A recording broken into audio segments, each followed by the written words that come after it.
મુખ્યમંત્રીના પદ માટે લોકોની પહેલી પસંદ શશી થરૂરની છે. આ અમે નથી કહી રહ્યા, પરંતુ લોકો કહી રહ્યા છે.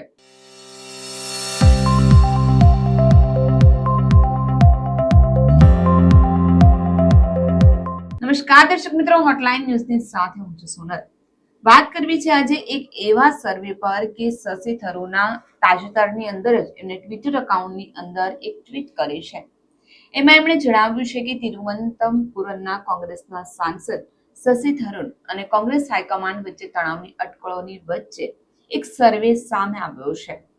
હાલમાં જ થયેલા એક સર્વેમાં શશી થરૂરનું નામ કેરળના મુખ્યમંત્રી પદ માટે સૌથી પહેલી પસંદ બની છે અને પસંદગીના ઉમેદવાર તરીકે લોકો એમને પસંદ કરી રહ્યા છે. શશી થરૂરે મુંબઈ સ્થિત વેબસાઇટ દ્વારા કરવામાં આવેલા આ સર્વેને એમના અકાઉન્ટ પર શેર કર્યો છે. આ પોસ્ટમાં રાહુલ ગાંધી, કેસી વેણુગોપાલ, પ્રિયંકા ગાંધી અને વિપક્ષના નેતા વીડી સતીશન જેવા વરિષ્ઠ કોંગ્રેસ નેતાઓને ટેગ કર્યા છે. પોસ્ટમાં કહેવામાં આવ્યું છે કે તાજેતરમાં થયેલા એક સર્વેથી સાબિત થયું છે કે જૂથબંધીથી પ્રભાવિત યુડીએફ ગઠબંધન માટે શશી થરૂરની 2026ની કેરળ ચૂંટણીમાં મુખ્યમંત્રી પદ માટે શ્રેષ્ઠ ઉમેદવાર તરીકે ઉભરી આવ્યા છે.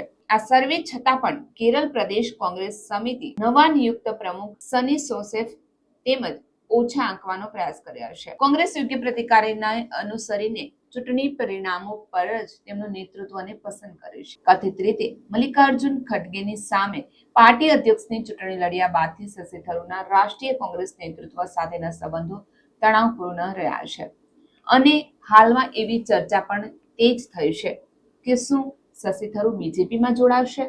આ તણાવની ત્યારે વધી ગયા કે જ્યારે કેન્દ્ર સરકારના ઓપરેશન સિંદૂર આઉટર રીચ પહેલ માટેના નેતાઓના લિસ્ટમાંથી તેમનું નામ પણ હટાવી દેવામાં આવ્યું. વેબસાઇટ પોલમાં થરૂરને કેરળના મતદારોએ 28.3% મતની સાથે ટોપ પર રાખવામાં આવ્યા હતા. જોકે 27.1% મતદારો યુડીએફના નેતૃત્વ વિશે અનિશ્ચિત દેખાયા હતા. થરૂરના મજબૂત પ્રદર્શન છતાં પણ પૂર્વ આરોગ્ય પ્રધાન કે શૈલજા એચડીએફ જૂથના પ્રિય તરીકે ઉભરી આવ્યા છે.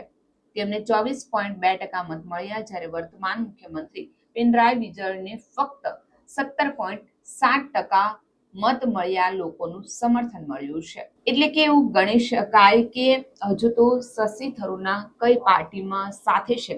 એક તરફ કોંગ્રેસની સાથે જે રીતનો મત વિભાગ ચાલી રહ્યો છે, એક તરફ એવી પણ અટકળો સામે આવી રહી છે કે શશી થરૂર ક્યાંક ને ક્યાંક બીજેપી સાથે જોડાઈ શકે છે.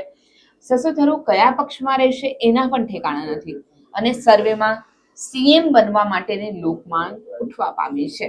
એટલે કે કેરળના મુખ્યમંત્રી શશી થરૂરને બનાવવામાં આવી એવી લોકોએ તેમને મત કર્યો છે.